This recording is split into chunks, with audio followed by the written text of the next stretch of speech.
बिस्मिल्लाहिर्रहमानिर्रहीम। अस्सलाम वालेकुम। CS304 ऑब्जेक्ट ओरिएंटेड प्रोग्रामिंग अपनी फ़ाइल भेजते हुए उसे अपनी आईडी VU आईडी से सेव कर लीजिएगा, मेहरबानी होगी।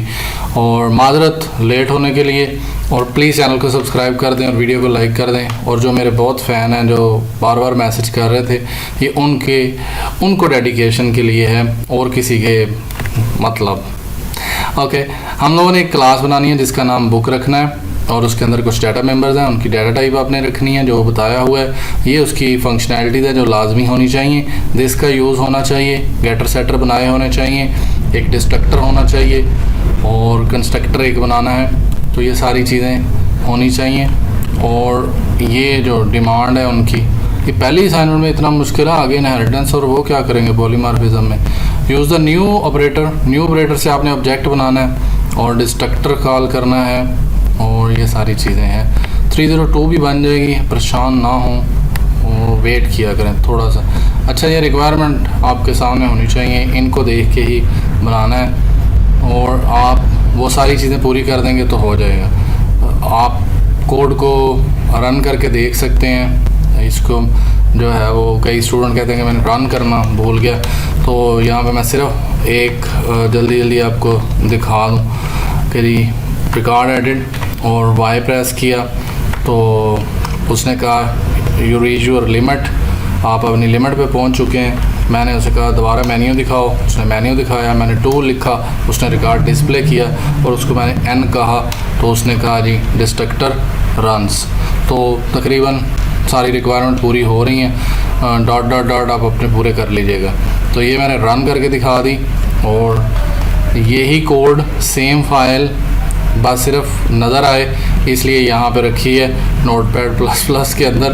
तो बहुत सारे स्टूडेंट लास्ट टाइम CS201 में गिला कर रहे थे कि जी आपका फ़ॉन्ट नहीं सही, तो आपने अब ये ना समझ लीजिएगा वो फ़ाइल कोई और है, ये फ़ाइल और है। तो अल्लाह का खौफ करें, मैं इस काम के लिए नहीं हूँ। हैश इंक्लूड string.h आपने यूज़ करनी है इसमें, यूजिंग नेम स्पेस std। जो एरर आ जाता है ना उसको काइंडली सर्च किया करें, फिर मैं आपको दिखाता हूँ। उसके क्लास बुक बना लीजिएगा, B कैपिटल रख लें और ब्रैकेट प्राइवेट सेक्शन बनाना है, उसके अंदर 4 डाटा मेंबर रखने हैं। ये उन्होंने बताए हुए हैं इसलिए सेम ही रख लें, जगह बदल लीजिएगा बेशक। फ्लोट प्राइस शुरू में कर दें इधर और इंट बुक एंड पे ले आएँ, तो कोड थोड़ा बहुत डिफरेंट जो करना है। पब्लिक में आगे मैंने एक कंस्ट्रक्टर बनाया, उसके अंदर इन सब की वैल्यूज़ को इनिशियलाइज़ कर दिया। कंस्ट्रक्टर इनिशियलाइज़ करने के लिए होता है थोड़ी ज़्यादा स्पेसेस हैं ताकि आपको समझ आ सके। यहाँ से मैंने सेटर फंक्शन शुरू किया, आप बेशक यहाँ शुरू में गेटर बना लें ताकि दूसरों से डिफरेंट हो जाए। और जो नाम रखना है वो आप बदल सकते हैं। वाइड सेट बुक आईडी, तो बुक आईडी इंट आईडी इसमें लिखा है। सी आउट बुक आईडी, ये मैसेज डिस्प्ले होगा। सी इन आईडी, ये आईडी इनपुट करेंगे, ये वेरिएबल डिक्लेयर किया। दिस बुक अंडरस्कोर आईडी, ये क्लास का वेरिएबल है जो ऊपर डिक्लेयर किया, और ये आईडी जो अभी हमने इनपुट की है ये उसको असाइन कर देंगे। और दिस का कीवर्ड हमने यूज़ कर लिया और यहाँ पे ये पहला सेटर फंक्शन हमारा एंड हुआ। फिर हमने सेट टाइटल करना है, सेम टू सेम प्रोसीजर। अगर ऊपर वाला कॉपी कर लें तो अच्छी बात है। सिर्फ इंट की जगह पे स्ट्रिंग करना है और सीन की जगह पे गेट लाइन करना है। और सीन के साथ ये WS लिखा हुआ है, इसका मतलब वाइट स्पेस होता है और ये स्ट्रिंग इनपुट करने के लिए हम यूज़ करते हैं। और सीन कामा टाइटल भी कर सकते हैं। तो there is a different parameters in get line. और दिस का यूज़ करके मैंने सेम यूज़ कर दिया, तो आप सेम यूज़ कर सकते हैं। अदरवाइज़ इनका नाम डिफरेंट भी रखा जा सकता है, कंफ्यूज ना होइएगा। इसका नाम वैसे टी भी रख सकते थे, यहाँ मैं टी रख दूँ, यहाँ पे टी रख दूँ और यहाँ पे टी रख दूँ, मतलब जहाँ इसका ये वाला यूज़ है। ये दिस के साथ जो होता है ये क्लास वेरिएबल है। एनीवे मैंने फिर चेंज करने की कोशिश की। वाइड सेट ऑथर और इसके अंदर स्ट्रिंग ऑथर लिखा और ऑथर का ये सेटर फंक्शन है। अब यहाँ रुक के इसको लिख लीजिएगा, string author C out author और get line cin WS white space comma author यानी AUT जो मैंने ये वाला रखा हुआ है। और दिस डॉट ऑथर यानी इसको असाइन कर दिया जो मैंने इनपुट किया। स्ट्रिंग है तो इसलिए गेट लाइन फंक्शन यूज़ किया और इसके लिए हमें ऊपर हेडर फाइल भी लेके आनी पड़ी। Next one wide set price, और ये सेट प्राइस के लिए फ्लोट P। आपको कोड ज़्यादा लगेगा, उसकी वजह सिर्फ ये है कि मैंने बीच में स्पेसेस दी हुई हैं। फ्लोट P और सी आउट प्राइस और सी इन पी, और प्राइस को मैंने पी से, मतलब कोई भी आप वेरिएबल का नाम यहाँ पे तो लाजमी बदल लीजिएगा, पी आर रख लें, पी सी रख लें, पी टी रख लें, कुछ भी करके ना, ताकि कोड डिफरेंट हो जाए। साथ कमेंटिंग कर लीजिएगा कि ये सेटर फंक्शन है, सेटर प्राइस फंक्शन, तो कमेंट करते जाइएगा। और int get underscore book ID, तो ये गेटर फंक्शन बनने जा रहे हैं, तो इनको कमेंट करने के लिए आप यूज़ कर सकते हैं गेटर फंक्शंस। तो ये गेटर फंक्शंस हो जाएंगे, ये मैंने कमेंट कर दिया। आपने इधर कुछ भी लिख सकते हैं, इसके अंदर आगे लिख लीजिएगा, कमेंट करना है कमेंट कर दीजिएगा। रिटर्न बुक आईडी, जो क्लास के वेरिएबल है वो रिटर्न हो जाएगा। इंट इस ये सेम टू सेम है, इसको थोड़ा बहुत अगर आपने बदलना है तो हम बुक आईडी की जगह पे आईडी का डी छोटा कर दें या ई छोटा कर दें, तो आपको मतलब चेंज कर सकते हैं, आप कोई भी नाम रख सकते हैं। गेट बुक आईडी, फिर इनको हर जगह पे यूज़ जहाँ किया हो वो सेम नाम रखना है। आई होप सो आपको मेरी आवाज़ सही समझ आ रही हो। स्ट्रिंग गेट टाइटल, जो यानी डाटा टाइप होती है वही शुरू में रखते हैं रिटर्न करवाते हुए। तो string get title return title, जो हमने ऊपर सेट करवाया वो रिटर्न करवा रहे हैं, यही उन्होंने कहा था। String get author return author, तो ये आप इसको ब्रैकेट के हिसाब से ना लाइन नंबर पढ़ लिया करें, और साथ साथ फ्लोट गेट प्राइस और रिटर्न प्राइस। तो यहाँ पे हमारा ये चार गेटर 4 सेटर बनने थे, वो बना दिए। अब हमने एक नई बुक ऐड करनी है, तो वाइड ऐड बुक डिटेल, तो उसमें ये बुक डिटेल उन्होंने कहा था सेटर फंक्शन यूज़ करने ऐड बुक करते हुए। सी आउट इंटर बुक डिटेल्स, ये मैंने स्लैश लगा के एस लगाया तभी ये शो होगा। सी आउट ये लाइन, इसमें कम ज़्यादा कर लीजिएगा करे, इसके अंदर ऐसे कर लें, कुछ कम ज़्यादा कर लीजिएगा। सेट बुक आईडी, यहाँ पे वो इसको ऐड कर देगा, फिर इसको जब हम इस फंक्शन को कॉल करेंगे, और जब हो जाएगा ये फंक्शन कॉल तो ये सेट करवा के वैल्यूज़ और बुक हैज़ बीन एडिड, तो मतलब कहीं ना कहीं से कॉल आएगी और फिर ये फंक्शंस रन होंगे, फिर सेटर फंक्शन कॉल होंगे, फिर वो सारा काम करने के बाद एंड पे ये मैसेज डिस्प्ले हो जाएगा, बुक हैज़ बीन एडिड। उसके बाद नेक्स्ट फंक्शन है, मैंने कहा ना कोड लंबा है, इसकी सिर्फ ये रीज़न है कि मैंने बीच में स्पेसेस रखी हुई हैं ज़्यादा।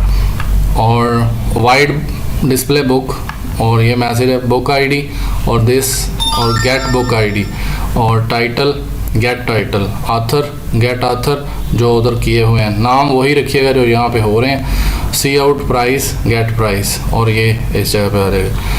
नेक्स्ट वन डिस्ट्रक्टर है, डिस्ट्रक्टर के शुरू में हम ये लगाते हैं 1 के साथ होता है ये की, शिफ्ट दबा के तो आ जाएगा बुक, और फिर इसमें सिर्फ destructor run, destructor calls, destructor destroy the objects, कुछ भी लिख दीजिएगा। और ये साथ में लाइन हमारे साथ ही रहेगी, क्योंकि उन्होंने इस दफ़ा लाइनें बहुत मांगी हैं। और फिर एक जो है ना, मैंने फंक्शन कॉल किया जो बार बार कॉल होना था कि जी add book, display book, exit, enter choice, तो ये बार बार कॉल होना था, इसलिए वाइड शो का फंक्शन मैंने बनाया। ये क्लास से बाहर आके बनाया, क्लास के अंदर ना बना दीजिएगा। ये क्लास एंड होगी 99 पे, और उसके बाद यहाँ फंक्शन है, इसका नाम वाइड शो की जगह wide display, wide show display, कुछ भी वाइड प्रिंट, तो कुछ भी कर लीजिएगा जो मैसेज अगेन एंड अगेन वाला मैसेज लग रहा है। C out enter 1 to add books to display books, exit, और ये क्योंकि ये हमें बार बार चाहिए तो इसलिए ये लाइनों की स्पेस मैंने खुद दी हुई है ताकि कोड आसानी से समझ आ सके। एंड एल यूज़ हुआ है बार बार। यहाँ से जी 108 के बाद 111 से मेन फंक्शन शुरू हो रहा है। मेन फंक्शन में मैंने 2-3 वेरिएबल यूज़ किए हैं। C R is equal to 0, character C H Y, bool का एक बुलियन ट्रू और फॉल्स को स्टोर करता है। यहाँ पे वेरिएबल्स के नाम आपने अपनी मर्ज़ी के रख लेने हैं। सी आर रिकॉर्ड के लिए रखा है, सी जो है वो काउंटर के लिए रखा है, सी जो है वो इनपुट के लिए रखा है, बुलियन का डबल वी मैंने रखा है। Welcome to the e book library prototype. और ये शो का फंक्शन कॉल किया तो यहाँ पे वो सबसे पहले वो मैसेज ले आएगा और सीन करवाएंगे हम चॉइस अपनी फर्स्ट टाइम, तो इंटर चॉइस। फिर वो जो बी में वैल्यू है वो ट्रू है, ट्रू होने पे वो इन आएगा। सी में हमने जो लिखा होगा 1, तो 1 के हिसाब से वो फिर हमसे पूछेगा how many record you want to enter, तो हम कहेंगे भाई 1 या 2, तो वो आर में चला जाएगा। और फिर वो बुक्स की रे जो है उसको आर के बराबर सेट कर लेगा। यहाँ पे ऑब्जेक्ट बनेंगे और बुक्स क्लास के, और फिर वो उसके हिसाब से चलेगा कि जी कितनी बुक्स हम इंटर करेंगे। आर में जो हम रिक्वायरमेंट लिखेंगे कि जी 2 या 3 या 4 जितनी बुक्स भी। स्विच सी, ये वो चॉइस जो हमने ली है उसके मुताबिक चलेगा। अगर 0 हुआ तो एग्ज़िट हो जाएगा, अगर 1 हुआ तो वो फिर लूप के अंदर आएगा और जब तक आर है तब तक चलेगा। और बुक का ऑब्जेक्ट बनेगा जो कि उन्होंने कहा था न्यू से बनाना है। और उसके बाद बी ऐड बुक, ये ऐड न्यू बुक का फंक्शन कॉल होगा। अब वो नई बुक ऐड करेगा और वहाँ से वो सेटर फंक्शन को कॉल करेगा और फिर बारी बारी करने के बाद वो बी जो है वो अरे के अंदर स्टोर करता रहेगा, ऑब्जेक्ट के अंदर उसको 1 बाय 1 स्टोर करता रहेगा। यहाँ पे एक हमने एस बनाया था और एक हमने बी बनाया है। ये जो एस है और इसके अंदर वो स्टोर करवा देगा। एस की अरे के अंदर जो भी नया रिकॉर्ड इंटर होगा वो अरे में बारी बारी ऐड करता रहेगा। और एन जो है हमारा लूप है, मतलब 0 इंडेक्स पे वो पहला रिकॉर्ड, फिर इसी तरह 1। तो हमने 2 ऑब्जेक्ट बना लिए और वो उनको एक रिकॉर्ड लेगा और उसको अरे के इंडेक्स पे स्टोर करवा देगा। तो मैंने एक अरे का नाम रखा है, जो ऑब्जेक्ट अरे है उसका नाम एस रखा है और दूसरे का नाम मैंने बी रखा है। तो आप इसकी जगह पे जो भी नाम रखना चाहें वो चेंज कर लीजिएगा। ओके, नेक्स्ट वन, ये फिर do you want to enter another record, और यहाँ पे वो चॉइस लेगा हमसे, तो ये मैसेज डिस्प्ले होगा। अगर हमने वाई प्रेस किया, चॉइस 1 लिखी और वाई प्रेस किया, बल्कि वाई प्रेस किया तो वो पूछेगा कि जी आप जो है वो रिकॉर्ड कितने बाकी हैं। अगर आपने 2 इनपुट किया था कि जी मैंने 2 रिकॉर्ड इंटर करने हैं, अगर वो हो चुके हैं तो वो कह देगा you have reach to the limit. Otherwise वो आपको एक चांस और देगा और वो हमें नेक्स्ट रिकॉर्ड इंटर करने देगा। अगर नहीं तो फिर सो ऑन, इस तरह चलता रहेगा। ये मैसेज उसी वक्त ही, ये कंडीशन उसी वक्त ही होनी है जब हम वाई प्रेस करेंगे तो उसके बाद वो लिमिट चेक करेगा। तो लिमिट चेक होने पे वो ये शो करवा देगा और फिर लिमिट शो होने के बाद फिर अगेन हमें वो मैसेज देगा show the main menu again. Okay, फिर हम वाई प्रेस करेंगे और फिर वो मेन्यू शो करवाएगा। वो शो का जो हम लोग लिख के आए थे कि add book for 1 for add book 2 for ये 0 फॉर एग्ज़िट, तो फिर वो सी जो वेरिएबल मैंने यूज़ किया वो हम उसमें फिर 1 इनपुट करेंगे या 2 करेंगे या 0 करेंगे, जो भी करेंगे फिर उसके मुताबिक वो चलेगा। अगर हम उनमें से कोई भी नहीं करते तो वो सारी वैल्यूज़ को फॉल्स करवा के, यानी लूप की वैल्यू को फॉल्स करवा के ब्रेक करवा देगा। लूप की वैल्यू जो शुरू में ट्रू रखी थी वो बी वाली, वो यहाँ पे फॉल्स होगी और ब्रेक करवा देगा। और अगेन इफ़ के साथ वो उसको एल्स दूसरा ऑप्शन है कि जी वो एक तो वाई वाला था, एक सेकंड वन जो रिकॉर्ड को चेक करना है कि वो कितने हैं, तो दोनों के लिए एल्स हैं अलग अलग। ये ब्रैकेट लाजमी चेक कर लीजिएगा, ये आपकी जान पे बन जाएंगी एल्स और फिर ये। हाँ जी, तो आप यहाँ पे जो है वो लाइन नंबर 178 पे देख सकते हैं कि यहाँ पे आपने ब्रेक करवा देना। तो ब्रेक करवाने के बाद केस नंबर 2 आएगा, उसमें हम चेक करेंगे कि अगर रिकॉर्ड ऑलरेडी 0 है, मतलब शुरू में ही मैं कहूँ कि डिस्प्ले करवाओ बॉक्स को, तो वो रिकॉर्ड क्या होंगे, 0 होंगे। तो 0 होने पे वो कहेगा नो बुक्स टू डिस्प्ले। तो ये फिर वो मेन्यू शो करवाएगा, शो के लिए फिर सीन करवाएंगे, हम इनपुट करेंगे और फिर ब्रेक कर देंगे। तो ये चीज़ होने के बाद वो फिर यहाँ पे ब्रैकेट ख़त्म होने पे वो सी आउट बुक्स डिटेल करवाएगा और यहाँ पे फिर अगेन कंडीशन होगी, मैंने लूप यूज़ किया है, आर रिकॉर्ड तक चलेगा, रिकॉर्ड से लेस चलेगा और फिर वो क्या करेगा S of x and display books. तो वो जितनी भी बुक्स होंगी 0 से लेके, क्योंकि इंडेक्स यूज़ होना है तो 0 से लेके वो उसके लेस देन तक चलेगा और बुक्स डॉट डिस्प्ले का फंक्शन कॉल होगा, तो वो उस अरे से 1 बाय 1 जो हमने इनपुट की थी वो डिस्प्ले करवा देगा। तो यहाँ पे वो बुक्स को डिस्प्ले करवाता है और ये मैंने स्पेस खुद दी हुई हैं। और show the main menu again Y press करेंगे ताकि वो बार बार जितनी भी कंडीशन पे वो वाई नो करेगा तो फिर उसको उस हिसाब से। यहाँ पे हमने उसके जो है डिस्प्ले करवाने के बाद डिस्प्ले करवाने के बाद हमने उसके डिलीट कर दिए सारे के सारे जो भी उसके अंदर रिकॉर्ड थे, उन सबको क्या कर दिया, जितने भी ऑब्जेक्ट बने हुए थे उसके अंदर जो वैल्यू थी उनको डिलीट करवाया, तो ताकि वो डिस्ट्रॉय हो जाए। वो भी फिर लूप उतना ही चला और वो उसको डिस्ट्रॉय करवा देगा। बाकी फिर वो लूप को ब्रेक करवाने के लिए हम फॉल्स और ब्रेक करवाएंगे, और अगर डिफ़ॉल्ट ऑप्शन हुआ तो इनवैलिड नंबर इंटर्ड। अगर हम 0 1 2 के अलावा कोई भी नंबर इनपुट करेंगे तो वो ये डिस्प्ले कर देगा और उसके बाद ब्रेक करेगा। और ये ब्रैकेट्स हैं, 3 ब्रैकेट आखिर पे आएंगी जो लूप्स की हैं या फिर स्विच की है। तो ये स्विच की है, लूप की है और मेन फंक्शन की है। तो ये आपने इसको अंडरस्टैंड करना है ब्रैकेट्स को। होप सो मैं कोई ब्रैकेट आपके मिस ना कर जाऊँ, ताकि आप आसानी से इसको देख सकें।